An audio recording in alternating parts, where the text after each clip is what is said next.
Hello guys, welcome back to code कॉर्पेन। और आज हम इस वीडियो में पढ़ेंगे एरेज क्या होते हैं जावा में। तो एरेज क्या होते हैं? Collection of similar data types. इसका मतलब ये होता है कि जैसे कि हमारे पास पहले वेरिएबल्स होते थे। जैसे कि हमने कोई वेरिएबल लिया एज नाम का, तो इसमें हम एज स्टोर करा सकते थे, लेकिन हम इसमें एक ही एज स्टोर करा सकते हैं। जैसे कि हमने लिखा 10, तो अगर हमको अब और दूसरे लोगों की एज को स्टोर कराना पड़ेगा तो हमको दूसरे वेरिएबल का यूज़ करना पड़ेगा। यानी कि हमको दूसरा वेरिएबल एक बनाना पड़ेगा एज 2 या फिर किसी और नाम से, जिसमें हम दूसरी एज स्टोर करेंगे। ऐसे ही अगर हमको 10 लोगों की एज स्टोर करनी है तो हमको 10 अलग अलग वेरिएबल बनाने पड़ेंगे। वेरिएबल मतलब ये कंटेनर्स। तो ऐसा हम नहीं कर सकते क्योंकि ऐसे बहुत ज़्यादा मेमोरी यूज़ होगी। तो इसी के कॉन्सेप्ट के लिए आए एरेज। एरेज में हम लोग क्या कर सकते हैं कि हमने एक वेरिएबल लिया, इसको हम वेरिएबल ही मान सकते हैं, और उसका नाम हमने दे दिया एज। अब हमको एक पर्टिकुलर साइज़ देना पड़ेगा। जैसे कि हमने इसका साइज़ दे दिया 5, तो 1 2 3 4।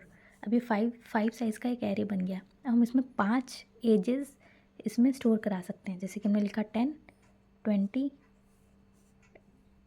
90 5 और 40। तो ये अब क्या हो गया कि एक एज नाम का एक वेरिएबल है, लेकिन उसमें हमने सारी एजेस जितनी हमको चाहिए थी वो हम स्टोर करा सकते हैं। तो अब हम इसको ये देख सकते हैं कि हमको अलग अलग वेरिएबल यूज़ नहीं करने की ज़रूरत पड़ी। जब भी हमको दूसरा जब हमको इसको एक्सेस करना होगा तो हम लोग यहाँ इस एज वाले के पास जाएंगे और यहाँ पर देख लेंगे कि हाँ हमको कौन सा चाहिए, और यहाँ पर होती है इसकी इंडेक्सिंग, जिससे हम उसको एक्सेस कर सकते हैं। ठीक है, हमको ये वाला ये जो हमारे डेटा है हमको कैसे मिल सकते हैं? इस इंडेक्स की मदद से मिल सकते हैं। तो इंडेक्स जो भी स्टार्ट होता है वो हमेशा ज़ीरो से स्टार्ट होता है। यानी कि ये वाला जो हमारा वैल्यू पड़ा है वो ज़ीरो इंडेक्स पे पड़ा है। ये 1 पे पड़ा है, 2 पे पड़ा है, 3 पे पड़ा है, 4 पड़ा है। अब एक चीज़ ध्यान रखिए, इसको कहते हैं इंडेक्सेस, और जो इसके अंदर वैल्यूज़ पड़ी होती हैं इसको कहते हैं एलिमेंट्स, या फिर वैल्यूज़ भी कह सकते हैं, लेकिन एलिमेंट्स ही यूज़ किया जाता है ज़्यादातर।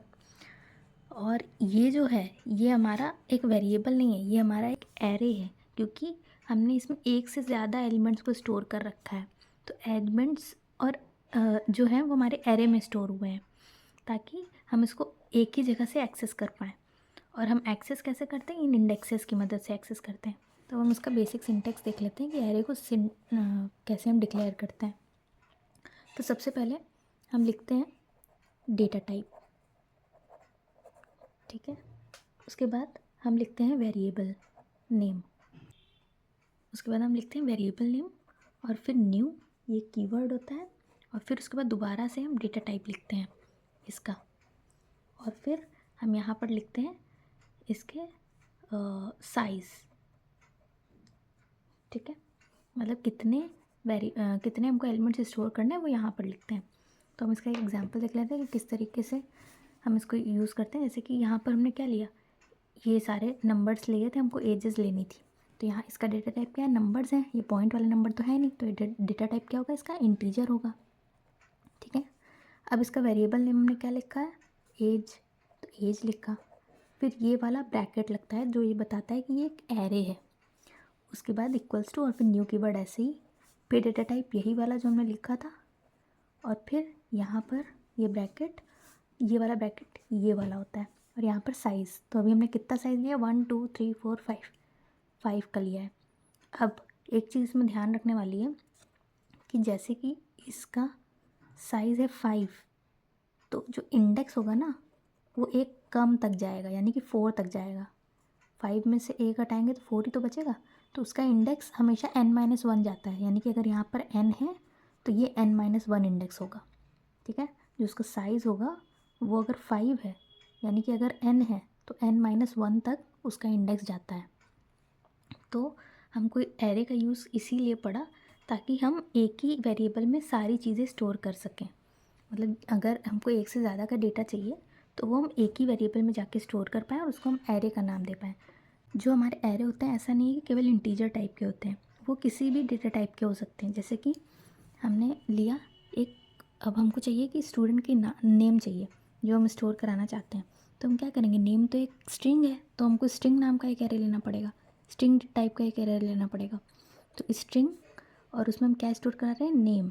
तो हमने नेम लिखा, फिर ये बताना पड़ेगा कि ये एरे है। अगर हम ये नहीं लिखेंगे तो ये एरर देगा, तब ये एक ही नेम स्टोर करेगा, क्योंकि तब वो एक वेरिएबल का काम करेगा इस तरीके से। तो हमको ये लगाना मस्ट है ताकि उसको पता चले कि ये कैरे बना रहा है। इक्वल्स टू न्यू, और यहाँ पर लिखा स्ट्रिंग, और फिर यहाँ पर अगर हमको मान लें कि 5 स्टूडेंट्स का नेम स्टोर कराना है तो हमने यहाँ पर लिख दिया 5। ठीक है, अब क्या होगा कि कंप्यूटर में जब हम ये लाइन लिखेंगे तो यहाँ पर एक एरे बन जाएगा जिसमें हम 5 नेम स्टोर करा सकते हैं। यहाँ पर साइज़ कुछ भी दे सकते हैं, ज़रूरी नहीं है कि 5 ही दें। तो यहाँ पर 5 का एक एरे बन जाएगा 5 साइज़ का, और ये इसका नाम हो जाएगा नेम। ठीक है, और इसके इंडेक्स उसी समय अलॉट हो जाएंगे 0 1 2 3 4। ये हमेशा 0 से स्टार्ट होता है, ये हमारे इंडेक्सेस होते हैं। ठीक है, तो इससे इस वाली लाइन से केवल ये नेम साइज़ का एक एरे बना है। अब इसमें नेम गए नहीं है। इसका दूसरा तरीका भी होता है डिक्लेयर करने का, जिसमें हम डायरेक्टली नेम दे सकते हैं। तो वो कौन सा तरीका होता है? स्ट्रिंग नेम इक्वल्स टू, यहाँ पर हमको ये नहीं लिखना है, यहाँ पर हम ऐसे वाला करली ब्रेसेस लगाएंगे और वहाँ पर डायरेक्ट नेम लिख देंगे। जैसे कि हमने लिखा आंशी, सूर्या, वैष्णवी और जॉन और पीयू, ऐसे नेम दे दिया। तो अगर हम इस तरीके से नेम दिए तो यहाँ पर क्या होगा, ये अपने आप ही काउंट कर लेगा 1 2 3 4 5 कि ये 5 साइज़ का एरे है। ठीक है, और हमको ये सारे नेम लेने हैं। तो उस वक्त क्या हो जाएगा कि अभी जब हमने यहाँ पर साइज़ दिया था तो केवल इस तरीके से इतने साइज़ का एरे बना था, लेकिन उसमें नेम नहीं आए थे क्योंकि हमने नेम तो दिया ही नहीं था, वो तो हमने यूज़र के ऊपर छोड़ रखा है।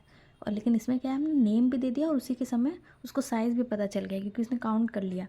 तो वो क्या करेगा, ऐसे एरे बनाएगा और उसी के साथ साथ ये नेम यहाँ पर, ये नेम यहाँ पर, ये यहाँ, ये यहाँ और ये यहाँ, ऐसे स्टोर कर देगा। ठीक है, तो हम ये कह सकते हैं कि आंशी जो नेम है वो 0 इंडेक्स पे स्टोर है, सूर्या नेम 1 इंडेक्स पे स्टोर है, वैष्णवी 2nd इंडेक्स पे स्टोर है, जॉन 3rd पे और पीहू 4th पे। ठीक है, अब हम इसको अगर एक्सेस करना चाहें तो हम कैसे एक्सेस करेंगे? तो हम इस तरीके से एक्सेस करते हैं कि जो हमारा नेम होता है ना उस एरे का, जैसे कि यहाँ पर एज था, यहाँ पर नेम है, तो हम क्या करेंगे, जैसे हमने लिखा नेम और फिर हमको कौन सा एक्सेस करना है, जैसे कि हमको 2nd इंडेक्स पे एक्सेस करना है तो हमने यहाँ लिखा 2। ठीक है, तो ये हमको क्या रिटर्न करेगा कि नेम के 2 इंडेक्स पे कौन सा हमारा एलिमेंट स्टोर है। तो नेम वाले पे 2 पे कौन स्टोर था, वैष्णवी का नेम स्टोर था, तो यहाँ पर प्रिंट हो जाएगा वैष्णवी। ठीक है, बस ऐसे करना होता है। और अगर हमको सपोज़ कि अगर हमको ये नेम चेंज करना है, जैसे कि हमको जॉन की जगह पे कोई और नेम स्टोर करना है, तो हम क्या करेंगे कि जॉन कौन से इंडेक्स पे था, 3rd इंडेक्स पे था, तो हम क्या करेंगे कि नेम वाले वेरिएबल पे जाओ, एरे पे जाओ, मतलब नेम वाले एरे पे जाओ और उसके 3rd इंडेक्स को चेक करो। नेम, इसने बोला कि नेम के 3rd इंडेक्स पे जाओ और देखो कि कौन सा नेम स्टोर है, तो इसने बोला जॉन वाला स्टोर है, तो इसने बोला कि अब नेम के 3rd इंडेक्स पे जो हम बोलने जा रहे हैं वो नेम को स्टोर कर दो। ठीक है, तो इसने स्टोर कर दिया निकिता। ठीक है, तो अब उसी समय जैसे हमने ये लाइन लिखी ना, तो ये क्या होगा, ये वाला हट के यहाँ पर निकिता हो जाएगा। ठीक है, वैसे ही हमारा चेंज हो गया एरे। अब हम इस तरीके से हमेशा तो करेंगे नहीं क्योंकि अभी तो हमारे पास छोटा ही एरे है, 5 ही साइज़ का एरे है। ठीक है, लेकिन आगे हो सकता हो कि हमारे पास बहुत सारे एलिमेंट्स हो, 1 लाख एलिमेंट्स, 1000 एलिमेंट ऐसे हो सकते हैं। तो हम क्या बार बार इस तरीके से लिखेंगे कि इस वाले इंडेक्स पे हमको ये वाला नेम चाहिए या फिर ये वाला इंडेक्स एक्सेस करना है, ऐसा तो नहीं कर सकते। तो उसके लिए हम यूज़ करते हैं फॉर लूप का। ठीक है, तो फॉर लूप क्या होता है वो पहले ही बता चुके हैं। तो उसमें हम क्या करेंगे, इंट i इक्वल्स टू 0, ऐसा इसलिए क्योंकि हमारा जो इंडेक्स होता है वो 0 से स्टार्ट होता है।